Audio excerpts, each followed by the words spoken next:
तब परमेश्वर ने एक अंतर करके उसके नीचे के जल और उसके ऊपर के जल को अलग अलग किया, और वैसा ही हो गया। और परमेश्वर ने उस अंतर को आकाश कहा। तथा सांझ हुई, फिर भोर हुआ।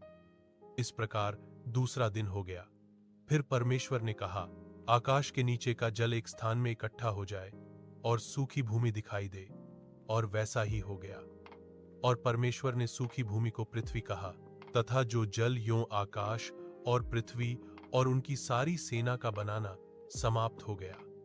और परमेश्वर ने अपना काम जिसे वह करता था 7वें दिन समाप्त किया, और उसने अपने किए हुए सारे काम से 7वें दिन विश्राम किया। और परमेश्वर ने 7वें दिन को आशीष दी और पवित्र ठहराया, क्योंकि उसमें उसने अपनी सृष्टि की रचना के सारे काम से विश्राम लिया।